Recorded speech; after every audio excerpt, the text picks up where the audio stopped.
Hi, this is Dr. Kaan from the ACL Academy, and today I'm going to touch on a video about initiating plyometrics or power development when you are ready for this in your ACL recovery process. Before I go further into that, guys, if you've been following along, listening to and watching our weekly videos, you found value, please subscribe to our channel. If you have any questions, comments, drop them below. We get to every single one.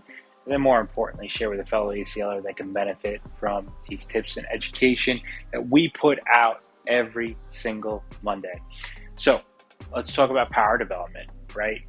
As you're working so hard to get back to a sport, whatever that may be, power development is a very important part of this process. Just to give you a little bit of a timeline here, of course, this is further along into your process, could be happening anywhere from 5-6 months all the way out to 7, 8, or 9 months out, depending on physical milestones, right? So what do we look for here at the ACL Academy? We want swelling to be down. We want you to have full range of motion. That's symmetrical range of motion, meaning full bending, full straightening, just like the other side. And then we want our strength scores to be at an optimal level. So when we're talking about strength, in order to start plyometrics or power development, we really like strength scores to be 90% of the other side. That means your surgical leg to be 90% of your non-injured, your uninvolved leg. Ideally, also, we want both legs to be getting stronger throughout the process and you getting close to optimal strength scores, which means based on your age, height, your body weight, where your strength for both legs should be.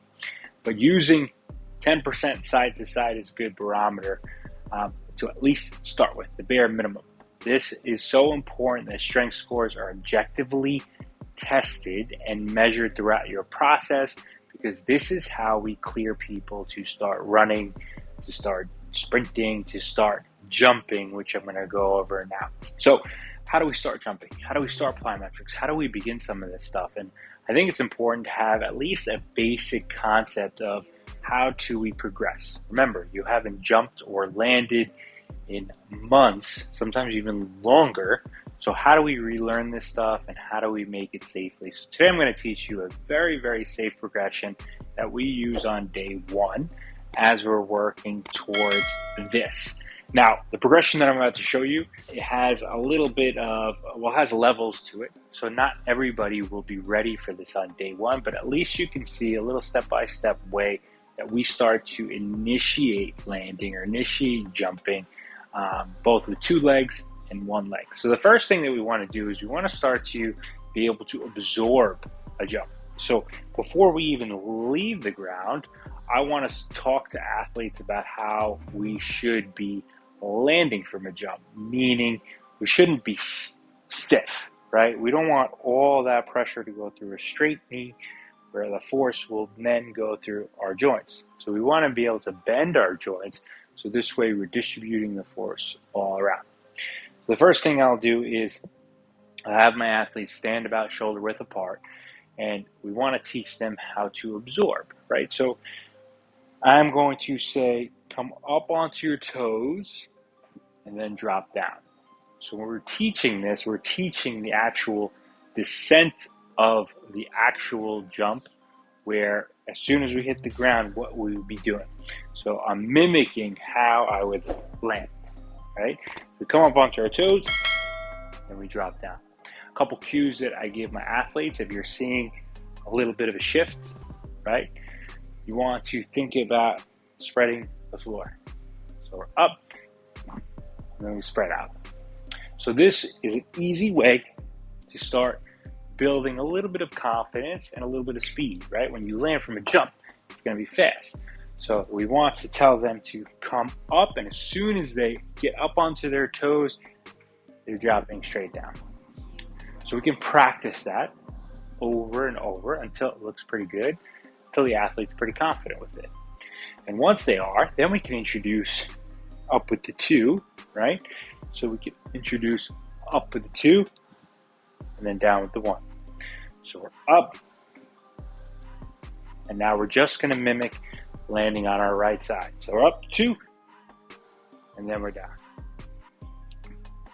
So this will bring your athlete more from still jumping up with 2 legs, right? but landing on the one. So now it'll mimic like how should it feel when you're just absorbing on that surgical leg. So you do the two-legged absorptions, then you go from 2 to 1, and then finally, once you're ready for it, you may go to athletes standing on single leg. They come up onto their toes, and they drop down. Up onto their toes, and then drop down. And what we're looking for, a key part of this, and I'll show you from the side, is same thing with 2 legs. We're up. As you can see, my knees are tracking forward. Okay? So I have good hip bend, good knee bend, and even when I go from 2 to 1, I'm absorbing here, and I'm not here, falling backwards. A lot of times when the athlete doesn't trust their leg, doesn't trust their quad, they will bend with their butt back. We want to teach them to bend forward. Okay? So as you can see, my knee comes forward, basically up to my toe line. So we're going to go from 2-legged absorptions to 1 leg, and then single leg to single leg. This is a way to build confidence in the leg, is a way to build trust with the landing itself before you even leave the ground. So I may spend a whole session with somebody here, kind of teaching and going over those cues. And even with our remote clients, with our plyometric programs, they start with this, right? We have to be able to trust the leg when we're landing and we're absorbing. We want to land and absorb the right way. So this is when we actually start jumping, and we can incorporate this stuff early on. Once that looks good, and then you're comfortable with it, then we would get into a little bit of a jumping progression. Same thing, we would start with 2 legs here, and I would do a small jump off the ground. So same position as starting, I'm coming down, maybe leaving an inch or 2 off the ground, and I'm still practicing the same concept. Okay, so going over how to land, how to absorb it.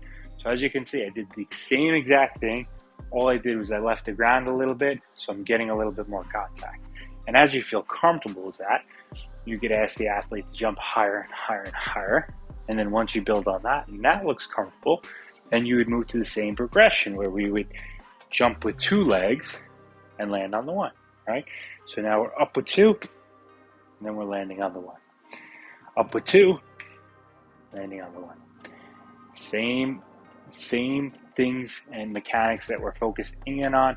When we're landing, we want good absorption. That means I'm bending from the hip, bending from the knee, knees coming forward, my body weight's over that leg, so I'm absorbing with my muscles. And then as that looks good, you can throw in a single leg, the double, right? So now you're just working on jumping off of that 1 foot. And then as that looks good, you could move from jumping with 1 to 1. So then you would start on the right leg, small hop, and then again, focus on your landing mechanics. This is more for landing, and as the athlete feels more and more comfortable, as you feel more and more comfortable, you start developing the power. So you're going to jump higher, right? You're going to trust the leg a little bit more. But these are ways that we would start. So power development, super, super important, right? We get swelling down, we get range of motion back, we get our strength back, but then we need power. So that's the next phase. And then we could start all those fancy other jumps on boxes and whatnot. But it all starts from the basics. You got to make the foundation look super, super clean. Guys, if you have questions, drop them below. If you found value here, please subscribe to the channel. More importantly, share with a fellow ACLer that can benefit from these tips and education. We put out a new video every single Monday. This is Dr. Kaan signing off. I'll see you next week.